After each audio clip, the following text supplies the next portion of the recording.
اللہ تعالیٰ بندوں کو آزماتا ہے، پرکھ کرتا ہے، امتحان لیتا ہے، طرح طرح کی نعمتوں سے اسے مالا مال کرتا ہے، کاروبار وسیع ہو جاتا ہے، اس کے لیے دولت کے انبار لگ جاتے ہیں، دنیاوی مال و اسباب اس کے لیے جمع ہو جاتا ہے، منصب ملتا ہے، عہدہ ملتا ہے، اقتدار ملتا ہے، شان و شوکت ملتی ہے، لوگوں کے دلوں میں اس کا گھر بنتا ہے، تو اس کے ذہن میں یہ بات آتی ہے کہ میرے رب نے مجھے جو عزت دی ہے میں اس کا استحقاق رکھتا تھا، اور میں اگر اس لائق نہ ہوتا تو مجھے کیوں نوازا جاتا، تو گویا میرا رب میرے اوپر راضی ہے۔ اور پھر جب محفل نعت میں مہمان خصوصی بھی بن گئے تو پھر تو ان کے نفس کو اور تسکین مل گئی۔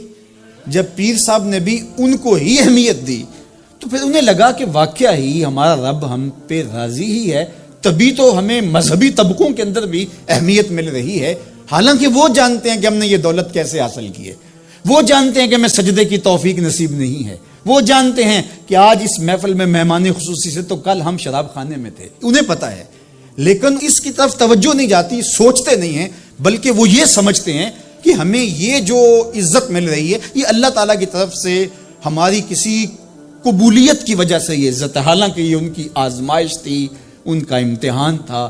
دوسری بات، وَأَمَّا إِذَا مَبْتَلَاهُ، اور جب اللہ اس کو آزماتا ہے، فَقَدَرَ عَلَيْهِ رِزْقَهُ، اور اس کے رزق کو تنگ کرتا ہے، اس کو آزمائش کی بھٹی میں ڈالتا ہے، فَيَقُولُ رَبِّي أَهَانَنِ، تو پھر وہ چیخ اٹھتا ہے، میرے رب نے تو مجھے ذلیل کر کے رکھ دیا۔ بیماری آ جائے، ابتلا میں مبتلا ہو تو وہ کہتا ہے کہ میرا رب مجھ سے ناراض ہو گیا، تو یہ انسان کی کج فکری، ایسا نہیں ہے۔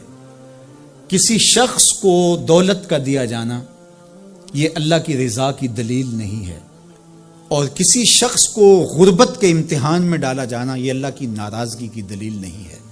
حضرت امام رازی نے لکھا ہے کہ مکے سے لے کر طائف تک 70 ایسے نبیوں کی قبریں ہیں جن کی وفات صرف بھوک کی وجہ سے ہوئی، تکلیفوں میں، آزمائشوں میں، امتحانوں میں، ابتلاؤں میں اس کے بندے رہے ہیں۔ میرے اور آپ کے آقا و مولا حضور ختمی المرتبت کے گھر میں کبھی برابر چولہا نہیں جلتا تھا، کبھی کھانے کے لیے کچھ میسر نہیں ہوتا تھا، پانی پی کے اور کھجور کھا کے گزارا ہوتا تھا، تو یہ تو کوئی دلیل نہیں ہے۔ اللہ کی رضا کی دلیل کیا ہے؟ نیکی کی توفیق مل جانا، اور اللہ کی ناراضگی کی دلیل کیا ہے؟ کسی شخص کا گناہ پہ دلیر ہو جانا۔ کوئی بندہ گناہ پہ دلیر ہے اور معصیت، نافرمانیاں، اللہ کے حکموں کو توڑنا اس کا مزاج ہے، تو سمجھو اللہ اس سے ناراض ہے۔ اور اگر کسی کو اللہ نے سجدے کی توفیق دی ہے، کسی کو اللہ نے اپنے راستے میں خلوص کے ساتھ خرچ کرنے کی توفیقات عطا کی ہیں، حلال حرام کی تمیز اس کو عطا کر دی گئی ہے، تو پھر سمجھ لو کہ اللہ اس پہ راضی ہے۔ باقی رہی بات کہ کسی کو دولت کا زیادہ دیا جانا، کسی کو کم دیا جانا، تو یہ آزمائش ہے۔ اب جو اہل ایمان ہیں، اللہ کے بندے ہیں، وہ کیا کرتے ہیں؟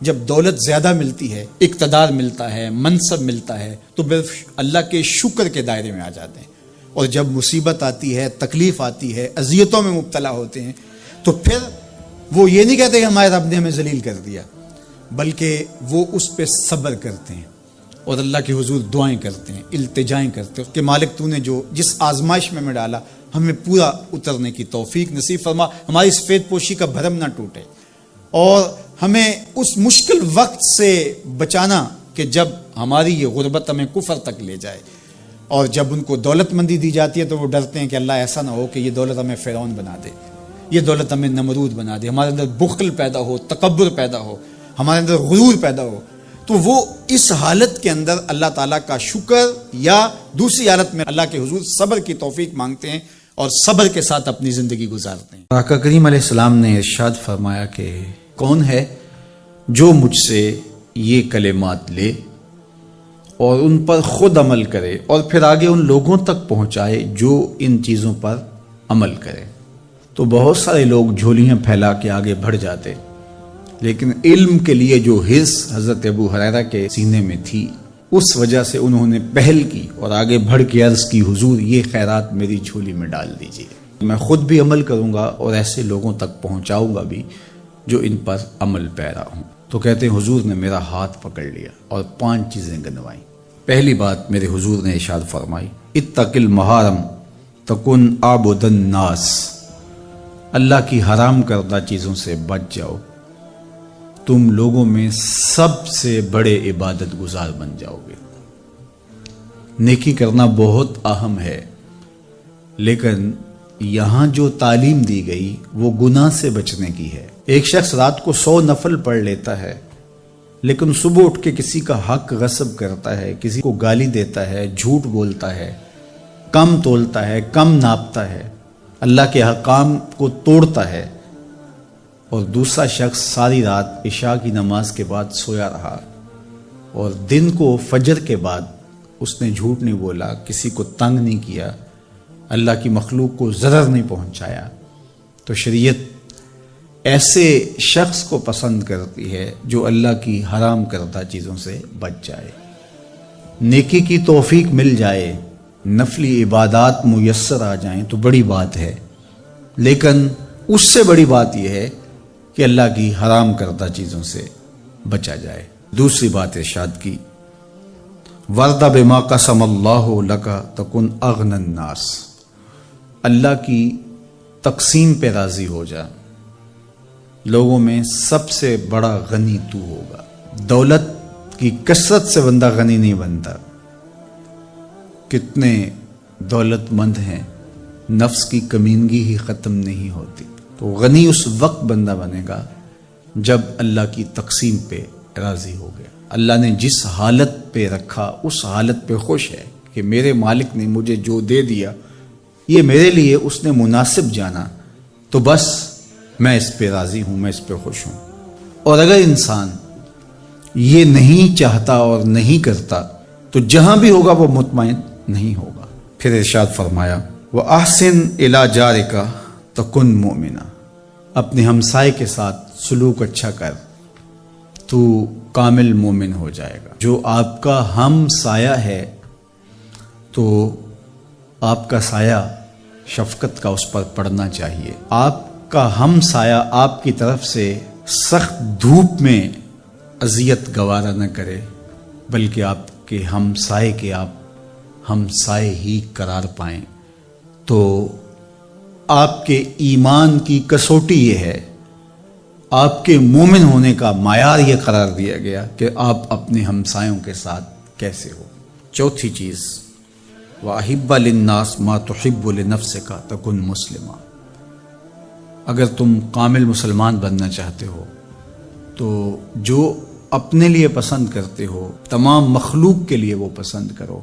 اب کوئی شخص یہ مزاج اپنی طبع میں راسخ کر لے تو معاشرے کے اندر شر، فساد، بدامنی، کسی کے حقوق کو غصب کرنا، کسی سے زیادتی کرنا، کسی کا برا چاہنا، سب کچھ ختم ہو جائے گا، اور یہ معاشرہ جنت نظیر بن جائے گا کہ جو ہم اپنے لیے پسند کرتے ہیں وہ ہم اپنے دوست کے لیے، بھائی کے لیے، ہمسائے کے لیے، عزیز کے لیے، رشتہ دار کے لیے پسند کریں۔ اور پانچویں بات، وَلَا تُكْثِرِ الضِّحْكَ فَإِنَّ كَثْرَةَ الضِّحْكِ تُمِيتُ الْقَلْبَ، ابو ہریرہ، زیادہ ہنسا نہ کرو، زیادہ ہنسنے سے دل مر جاتا ہے۔ مسکرانا تو سنت ہے، مسکرانا حضور کی عادت تھی، جس کی تسکین سے روتے ہوئے ہنس پڑیں، اس تبسم کی عادت پہ لاکھوں سلام۔ مسکرانے کے بعد اگلا مرحلہ دہک کا آتا ہے، لیکن دہک کبھی کبھی حضور سے صادر ہوا، اور کہا یہ حضور علیہ السلام سے صادر نہیں ہوا، تو کہے سے منع کر دیا گیا۔ دہک کبھی کبھی ہو اور تبسم آپ کی زندگی میں شامل ہو۔ اللہ اس حدیث پاک کا نور ہماری روحوں میں اتار دے اور ہمارے باطن میں چراغاں کرے۔ کرونا وائرس کی وجہ سے پورے ملک کے اندر لاک ڈاؤن ہے، تو اس موقع سے بھرپور فائدہ حاصل کر کے ہمیں ذکر و فکر کی طرف آنا چاہیے۔ قرآن مجید کی تلاوت، کثرت نوافل، قضا شدہ نمازوں کی ادائیگی اور دیگر امور خیر بجا لانے چاہیے۔ اپنے ماں باپ کی صحبت میں بیٹھنا چاہیے، ان کی دعائیں لینی چاہیے، اپنے بچوں کے پاس بیٹھیں، اور بہت سارے اور امور جو ہم اپنی مصروفیات کے باعث پورے نہیں کر پاتے، تو یہ موقع ہے ان کو پورا کرنے کا۔ لیکن اس موقع سے ناجائز فائدہ حاصل کرتے ہوئے بہت سارے لوگ اپنے مکانوں کی چھتوں پہ دھاتی تاروں کے ذریعے پتنگیں اڑانے کے شغل میں مصروف ہیں، تو اس شغل سے خدا را باز آئیے۔ یہ موقع ایک دوسرے کی مدد کرنے کا ہے، نصرت اور اعانت کرنے کا ہے، نہ یہ کہ مکانوں کی چھتوں پہ کھڑے ہو کے آپ خونی کھیل کھیلیں اور دھاتی ڈور کے ذریعے سے لوگوں کے گلے کٹیں اور لوگوں کو نقصان ہو۔ تو اس سے خدا را ہمیں خود بھی باز آنا چاہیے اور اپنے بچوں کو بھی اس سے روکنا چاہیے، ان کی حوصلہ شکنی کرنی چاہیے۔ ویسے بھی علماء نے کہا کہ یہ جو پتنگ کٹتی ہے تو بچے اس کو لوٹنے کے لیے دوڑتے ہیں اس کے پیچھے، تو عمومی طور پہ ہمارے ہاں یہ کہا بھی جاتا ہے کہ میں پتنگیں لوٹ رہا ہوں یا لوٹ کے لایا ہوں، تو شرعاً وہ اس کی ملک نہیں تھی تو وہ کیسے اس کو اپنے پاس رکھ سکتا ہے؟ تو یہ ایسا گناہ ہے جس کو گناہ نہیں سمجھا جاتا، اور بچپن میں معصوم ذہن پر لوٹ مار کا تصور اس سے ابھرتا ہے، اور آج وہ پتنگ لوٹ کے لایا ہے تو کل بڑا ہو کے بڑا لٹیرا بنے گا۔ تو یہ ماں باپ کو سوچنا چاہیے کہ پتنگ لوٹنے کا عمل لوٹنے کی ایک مشق ہے، اور بچہ اس کو کوئی برائی نہیں سمجھ رہا اور اس کو گناہ نہیں سمجھ رہا، حالانکہ یہ مال لقطہ ہے۔ اور اگر کسی نے پتنگ لوٹ لی یا ڈور لوٹ لی تو ہمارے فقہا نے لکھا ہے کہ 6 ماہ تک اس کا اعلان کرے، مالک کے نہ ملنے کی صورت کے اندر اس کو صدقہ کرے، وہ خود پھر بھی نہیں رکھ سکتا ہے چونکہ یہ مال لقطہ کے حکم کے اندر ہے۔ تو عمومی طور پہ ہم بچے کو بھی شاباش دیتے ہیں، اس کو بڑا دلیر قرار دیتے ہیں کہ اس نے اتنی پتنگیں لوٹی، آج اس کا یہ کمال ہے۔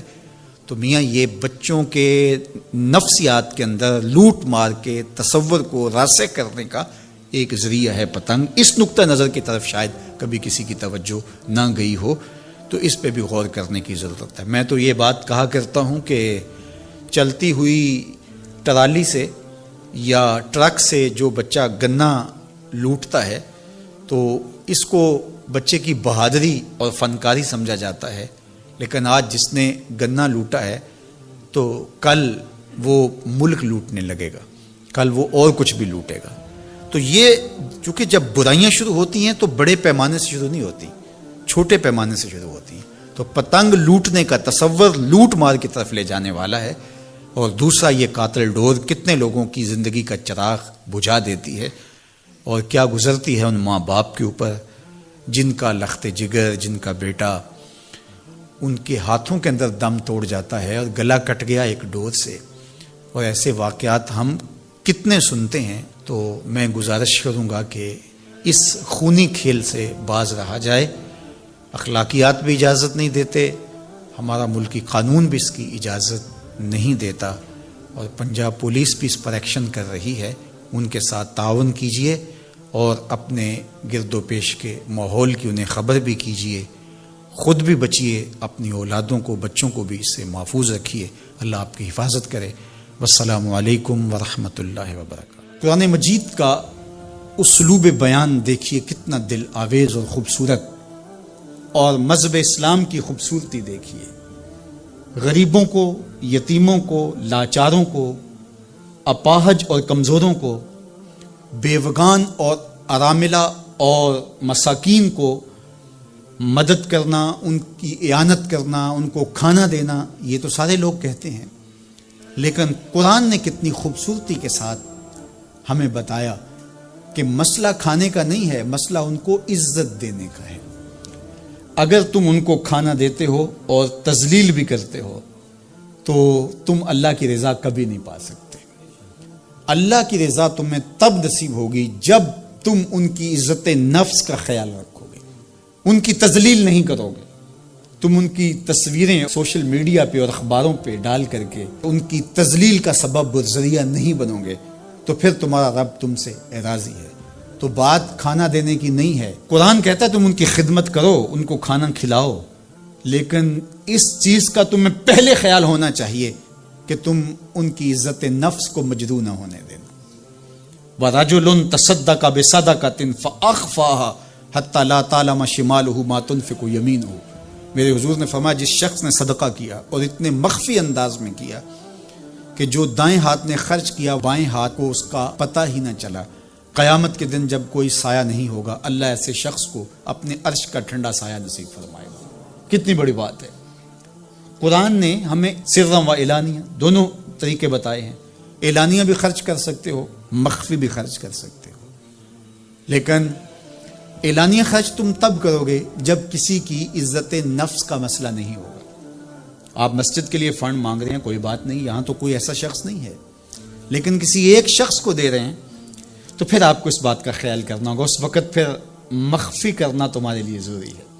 اسی طرح اگر تم ترغیب کے لیے کر رہے ہو تو کوئی بات نہیں ہے، لیکن اس میں بھی تم یہ خیال رکھو کہ ترغیب میں بھی کسی کا دل نہ دکھنے پائے، کسی کی تصویر نہ آنے پائے. ترغیب دلانے کے بہت سارے طریقے ہیں، لیکن ترغیب دلانے سے قبل اپنے دل سے سوال کر لو ترغیب کے پیچھے چھپی ہوئی کہیں ریاکاری تو نہیں ہے. چونکہ ریاکاری جو ہے یہ کالے پتھر پر کالے رنگ کی چونٹی چلے تو اس کی چال سے بھی زیادہ باریک ہے. تو یہ بڑی باریک چال ہے. تو بعض کا بندہ کہتا ہے میں تو ترغیب کے لیے کر رہا ہوں، لیکن اس کے پیچھے اس کا نفس کھڑا ہوتا ہے اور اس کے نفس پہ یہ شاک ہوتا ہے کہ وہ بغیر تشہیر کے کرے، تو وہ ترغیب کا نام لے کے اپنی اس ریاکاری کے اوپر ترغیب کا پردہ ڈالنا چاہتا ہے، لیکن ہوتی ریاکاری ہی ہے. تو یہ اپنے آپ سے پوچھے. بندے کو پتا ہوتا ہے کہ میں کہاں کھڑا ہوں. اقبال نے کہا تھا کہ ملا سے نہ پوچھ اپنے دل سے پوچھ. تو بندے کو پتا ہوتا ہے کہ یہ ترغیب ہے یا اس کے پیچھے چھپی ہوئی ریاکاری ہے، اور ریاکاری تھوڑی سی بھی اللہ کو قابل قبول نہیں ہے. حضرت ابو امامہ الباہلی رضی اللہ تعالیٰ عنہ فرماتے ہیں کہ میں نے حضور سے پوچھا کہ ایک شخص جہاد کرتا ہے اور اپنی جان وار دیتا ہے اور اس کا مقصد اللہ کے دین کو سر بلند کرنا ہے، لیکن اس کے ذہن میں یہ بھی ہے کہ چلو میری بہادری کے جھنڈے بھی لگ جائیں گے، تو کیا اس کو اس عمل کا صلہ ملے گا؟ تو میرے حضور نے ارشاد فرمایا فلا شیء لہ، اسے کوئی اجر نہیں ملے گا. اللہ صرف اسی عمل کو قبول کرتا جو محض اس کے لیے کیا جائے. تیرے عمل میں اخلاص ہو تو اس کا اجر کچھ اور ہے. حور و خیام سے گزر، بادہ و جام سے گزر.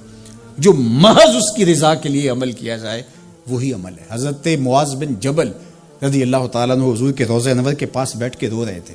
حضرت عمر گزرے تو رک گئے. کہا معاذ رو رہے ہو؟ کہا کہ صاحب مزار کا ایک فرمان یاد آیا جس نے مجھے رلا دیا. تو کہا وہ کیا فرمان تھا؟ کہا ایک دن حضور نے کہا تھا تھوڑی سی ریا بھی شرک ہے، تھوڑی سی ریا بھی شرک ہے. تو ضرور رکیے. آپ ترغیب کا نام لے رہے ہیں کہ میں ترغیب دینے کے لیے کر رہا ہوں، لیکن ذرا ایک لمحے کے لیے رک کے اپنے آپ سے سوال کر لیجئے ترغیب کے پردوں کے پیچھے چھپی ہوئی کہیں ریا تو نہیں ہے؟ اگر ریا کہیں چھپی ہے تو عمل ضائع ہو گیا، عمل برباد ہو گیا. کیتی کتری پئی کھو محمد تے سکہ بنیا زردہ، سب کچھ برباد ہو گیا. اس لیے محض اس کی رضا کے لیے ترغیب بھی اگر آپ کی نیت ہے تو اس سے قبل اچھی طرح اپنے آپ کو جانچ لیں کہ ہم کھڑے کہاں ہیں. اللہ اکبر. تو کہا کہ کلا بل لا تکرمون الیتیم، تمہارا مسئلہ یہ ہے کہ تم یتیم کی تکریم نہیں کرتے ہو، عزت نہیں دیتے. حضور علیہ الصلوۃ والسلام نے فرمایا کہ مومن کا معاملہ بھی بڑا عجیب ہے کہ اسے اگر تکلیف ہوتی ہے تو اس پر وہ صبر کرتا ہے، یا اسے خوشی ملتی ہے تو اس پر وہ شکر کرتا ہے. تو دونوں صورتوں میں اللہ اس کو اجر عطا کرتا ہے. اور یہ صرف شان مومن کی ہی ہے کہ وہ مصیبت پر صبر کرے، بلکہ فرمایا کہ مومن کے پاؤں میں کانٹا بھی چبھتا ہے تو اس کا بھی اس کو اجر دیا جاتا ہے. اس کے درجے بلند ہوتے ہیں، اس کے گناہ معاف کر دیے جاتے ہیں، اس کی خطاؤں سے درگزر کر لیا جاتا ہے. لیکن یہ مشروط ہے اس تکلیف کو صبر کے ساتھ برداشت کرنے سے. اگر وہ واویلا کرتا ہے، ناشکری کے کلمات کہتا ہے، تو تکلیف تو ختم نہیں ہوتی لیکن اجر زائل کر دیا جاتا ہے. تو اس لیے ہمیں ہر صورت کے اندر صبر کے دامن کو مضبوطی سے تھامنے کی تلقین کی گئی ہے. اور اہل ایمان کو یہ بھی سبق دیا گیا کہ جب انہیں کوئی بھی مصیبت پہنچتی ہے تو وہ کہتے ہیں انا للہ و انا الیہ راجعون، کہ ہم اسی کے ہیں اور اسی کے حضور پلٹ کے جانا ہے. تو یہ وہ امر ہے کہ جو ان کی طبیعت کے اندر ٹھہراؤ پیدا کرتا ہے اور ان کی زندگیوں کے اندر اللہ تعالیٰ جل شانہ پر جو یقین ہے اس کا پتہ دیتا ہے. اگر مصیبت کو اللہ کی طرف سے سمجھ کے مان کے صبر کیا جائے، اس کو مقدور سمجھا جائے، اس پر واویلا نہ کیا جائے، اللہ کی نافرمانی کا کوئی کلمہ نہ بولا جائے، اپنے عقیدے میں تزلزل نہ آنے دیا جائے، اپنے رویوں کی خوبصورتی کو زائل نہ ہونے دیا جائے، تو اس کا مطلب ہے کہ وہ شخص مومن ہے، اس کا یقین ہے کہ یہ اللہ کی طرف سے ہے، تو پھر اس کے یقین کے صلے کے اندر اللہ اس کو پھر ہدایت قلب کا چراغاں نصیب کرتا ہے۔ اور فرمایا واللہ بکل شیء علیم، اور اللہ ہر شے کو جاننے والا ہے، اسے پتہ ہے کہ کسی پر مصیبت نازل کیوں کرنی ہے، اور اس مصیبت سے اس کا امتحان لینا مقصود ہے، اس کے درجوں کو بلند کرنا مقصود ہے، اس کے گناہوں کو معاف کرنا مقصود ہے، اس کو کسی آزمائش میں ڈال کر کے اس کو مزید کندن بنانا مقصود ہے، یا اس کا کیا مقصود ہے، اس کو سزا دینا مقصود ہے، یہ اسے پتہ ہے۔ تمہارا رب تمہاری طرف آنے والی جو تکلیفیں ہیں ان کے اندر ہزارہا پنہا حکمتوں سے واقف ہے۔ یہاں یہ بات بھی سمجھنے کے قابل ہے کہ جو شخص مصیبت کے آنے پر صبر اور استقامت کے ساتھ اس سے نپٹتا ہے اور اللہ پر جو اس کا یقین ہے اس میں تزلزل پیدا نہیں ہونے دیتا، کل من عند اللہ، اے محبوب فرما دیجئے جو کچھ ہے وہ تمہارے رب کی طرف سے، یہ اس کا خیال اور فکر ہے کہ یہ میرے اللہ کی طرف سے، تو پھر اس مصیبت کو ٹالنے والا بھی وہی ہے۔ تو اگر یہ اس کا عقیدہ پختہ تھا تو پھر وہ مالک کی دہلیز چھوڑ کے، مالک کی چوکھٹ چھوڑ کے کسی اور دہلیز پہ نہیں جائے گا، کسی اور چوکھٹ پہ نہیں جائے گا، وہ اس مصیبت کو دور کرنے والا مؤثر حقیقی اللہ کو ہی جانتا ہوگا اور اسی کے حضور دعائیں کرے گا، التجائیں کرے گا، کسی شرک کا ارتکاب نہیں کر سکتا ہے، اور وہ مالک کی دہلیز سے کبھی روح گردانی نہیں کر سکتا، بلکہ اس تکلیف کے آنے سے وہ اپنے رب کے ساتھ اور زیادہ جڑ جائے گا، اور اگر وہ صبر کرے تو یہ اس کا ایک مرتبہ ہے کہ وہ حوصلے کے ساتھ اس تکلیف کو برداشت کرے، اور دوسرا مرتبہ جو اس سے بڑھ کر ہے کہ اس پہ اللہ کی رضا کے سانچے میں اپنے آپ کو ڈھال لے کہ جے سونا میرے دکھ وچ راضی، میں سکھ نو چلے ڈاواں۔ اگر وہ اس بات پہ راضی ہے تو کوئی بات نہیں ہے، میں اس پہ راضی ہوں کہ میرے رب کی یہ رضا ہے۔ تو یہ دونوں چیزوں کا مل جانا یا دونوں میں سے کسی ایک کا مل جانا، یہ اللہ کی طرف سے اس کو دیا گیا انعام ہے جو اس مشکل حالات میں اس کو حاصل ہوتا ہے۔